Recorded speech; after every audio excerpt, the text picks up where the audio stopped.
মোল্লা ভাই, মোল্লা ভাই, জি আসসালামু আলাইকুম ভাই। আসসালাম। ভালো আছেন? আলহামদুলিল্লাহ। ভাই জি আপনাকে তো ফেসবুকে ইউটিউবে অনেক দেখতেছি ভাই। জি আপনার যে কথাবার্তা গুলা ভাই অনেক ভালো লাগতেছে আমাদের কাছে। আমরা চাই ভবিষ্যতে আমাদের জীবনে চলার পথে এই আপনার কাছ থেকে যেন আরো ইসলামিক কথা শুনতে পারি, সেই তৌফিক যেন আল্লাহ আপনাকে দান করে। ভাই এখন কি কিছু বলতে চান আপনি? যাই হোক, যেহেতু আমার কাছে আসছেন, ভাই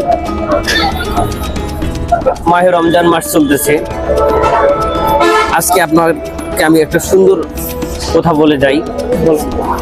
যে 8টি কারণে রোজা ভাঙে না, এগুলো আমাদের জানা থাকা দরকার।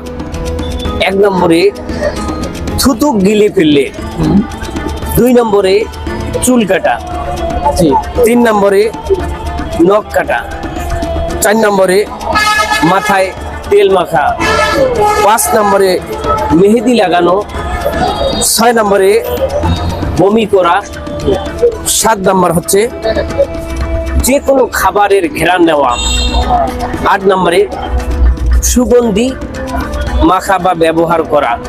এই 8টি ব্যবহারের কারণে রোজা ভঙ্গ হবে না। ধন্যবাদ।